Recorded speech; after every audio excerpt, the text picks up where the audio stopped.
Assalamualaikum. Malam ini kita baca cerita lagi. Ini cerita si tudung merah. Tapi sebelum kita lanjutkan, jangan lupa follow dan subscribe. Terima kasih sebelumnya. Oh iya, kata kakak Uzefa, like, komen, dan subscribe. Terima kasih. Si tudung merah. Hari ini adalah waktu untuk mencuci baju di sebuah rumah peternakan. Angin sepoi-sepoi berembus dengan lembut. Sebuah tudung kepala dan mantel berwarna merah berkibar-kibar di tali jemuran.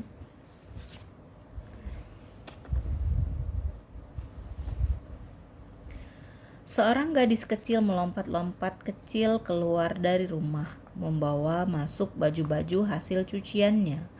Pertama, dia mengambil tudung merahnya. Dia memakainya, menutupi rambut ikalnya yang berwarna gelap, lalu mengikat tali tudung itu di bawah dagunya. Kemudian, dia menurunkan mantel yang berwarna merah senada dan memakainya juga. Gadis itu sangat menyukai tudung dan mantel merahnya. Dia selalu memakainya setiap saat, kecuali saat ibunya memaksa untuk mencucinya. Semua orang memanggil dia si tudung merah. Gadis kecil itu menurunkan sisa cuciannya dan kembali ke dalam rumah. Aroma makanan yang lezat memenuhi dapur. Ibu si tudung merah berada di dekat meja, sedang memenuhi sebuah keranjang dengan makanan. Dia memasukkan kue yang baru saja dipanggang, buah-buahan, krim keju yang lembut, dan toples madu. "Makanan itu untuk siapa? Siapa, Ibu?" tanya si tudung merah dengan ceria. "Ini untuk nenekmu," jawab ibu. "Nenek sedang tidak sehat, jadi ibu membuatkan makanan ini untuknya." "Bolehkah aku yang mengantarkan ini untuk nenek?" saran si tudung merah.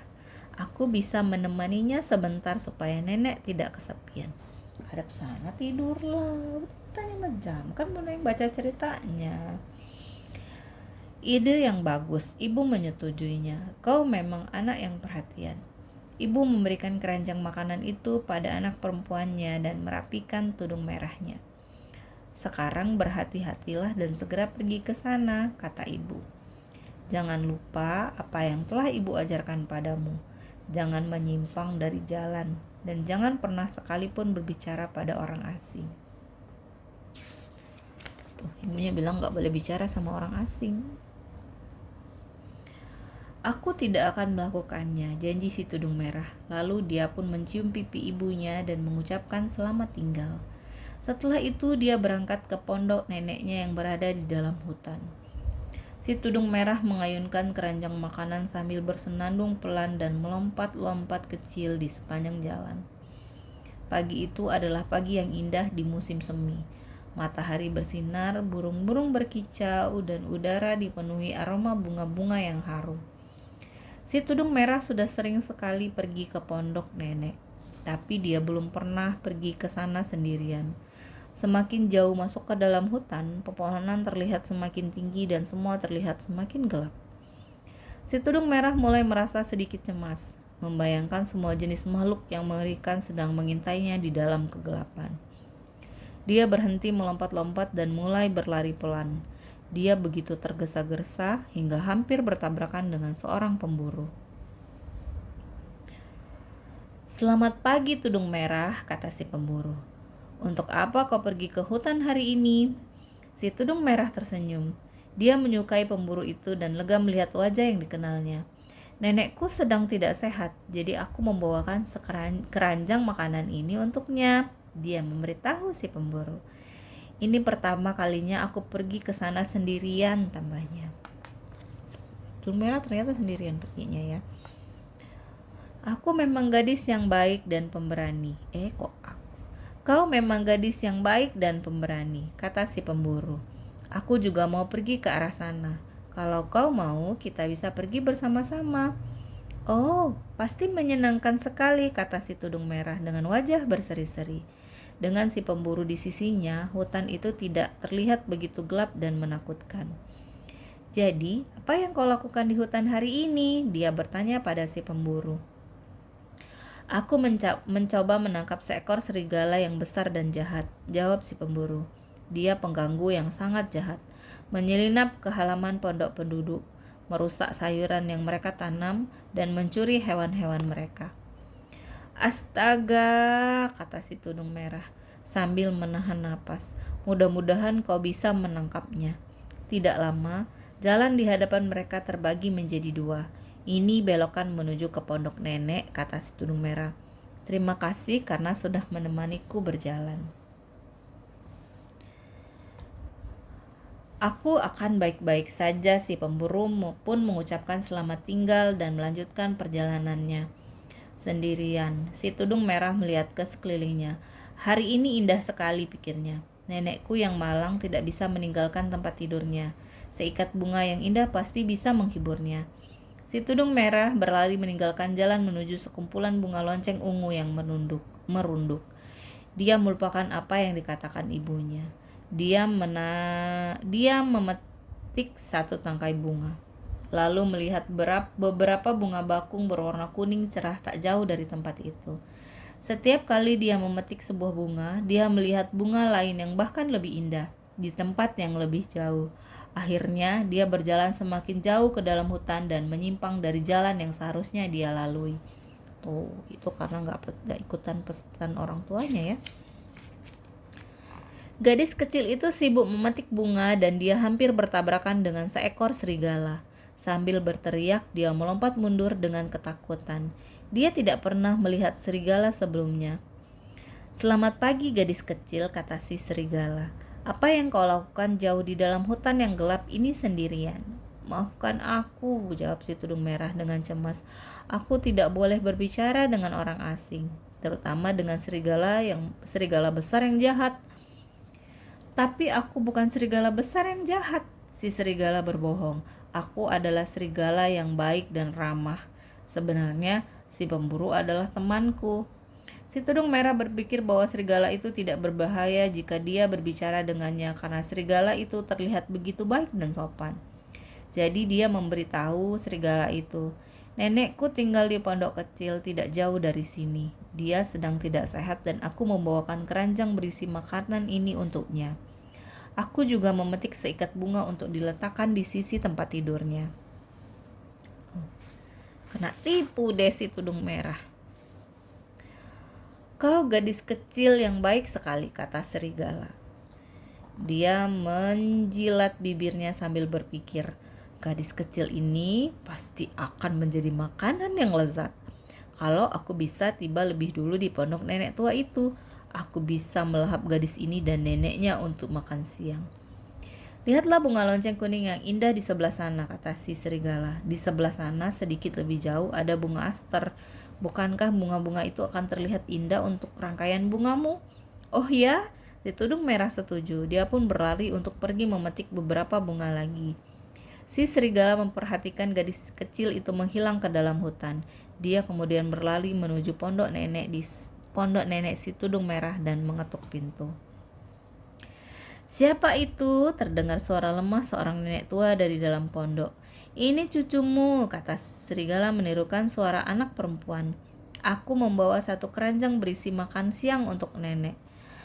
"Kau memang gadis yang baik, tudung merah," jawab si nenek tua. "Masuklah, aku terlalu lemah untuk bangun dari tempat tidur."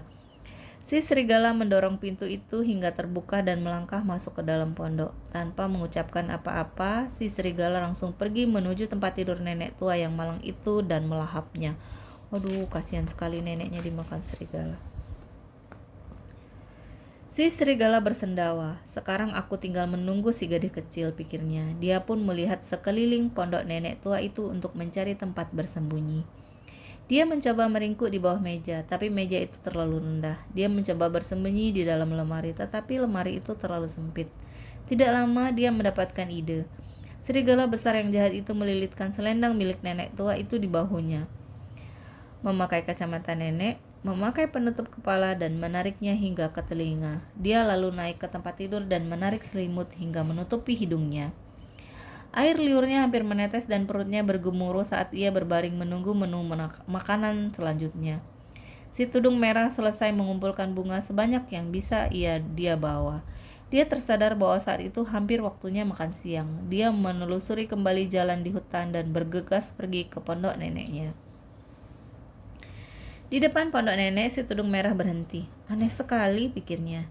Tidak biasanya nenek membiarkan pintunya terbuka lebar seperti ini. Dia mengetuk pintu dan yang terbuka itu. Siapa itu? Seru sebuah suara samar-samar.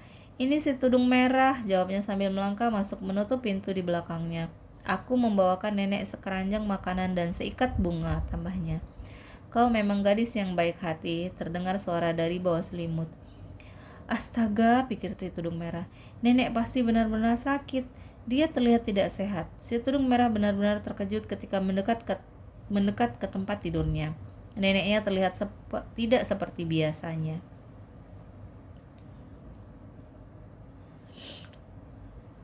Oh nenek, telingamu besar sekali, kata si tudung merah. Telinga serigala. Tuh. Ini agar aku bisa mendengar suaramu dengan lebih baik, jawab suara samar-samar itu. Matamu juga besar sekali, tudung merah menambahkan. Ini agar aku bisa melihatmu dengan lebih baik, kata si serigala. Serigala pun bangun dan duduk, lalu tersenyum lebar, memperlihatkan giginya. Gigimu besar sekali, kata si tudung merah sambil menahan napas dengan cemas. Ini agar aku bisa memakanmu dengan lebih baik, pekik serigala. Sambil mengatakan itu, dia melompat bangun dari tempat tidur. Si serigala menelan si gadis kecil bulat-bulat, bersama dengan tudung kepala, mantel, dan semuanya. Si serigala menepuk-nepuk perutnya yang bulat dan penuh, lalu bersendawa. Sekarang aku bisa tidur siang sebentar, dia menguap. Si serigala pun kembali naik ke tempat tidur dan tertidur dengan nyenyak. Aduh, dimakan juga si tudung merah.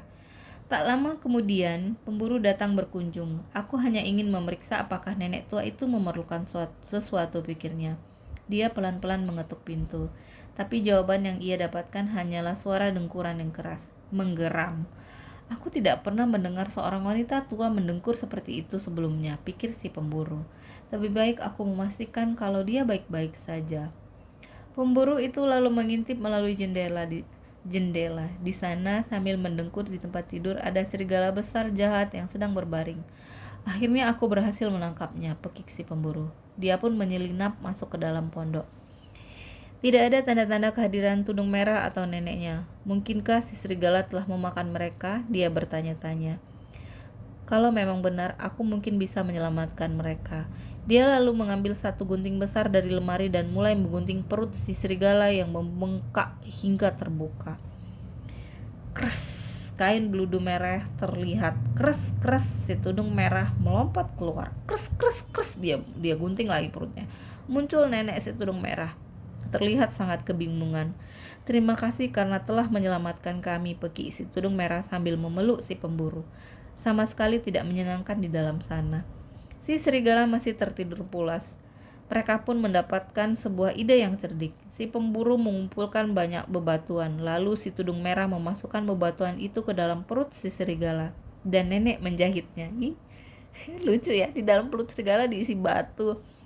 Ini pasti menjadi pelajaran yang tidak akan terlupakan bagi serigala yang jahat itu, kata si pemburu. Tuh. Tepat saat itu si serigala terbangun. Oh, makanan aku lahap benar-benar tidak cocok untukku. Dia mengerang sambil mengusap-usap perutnya.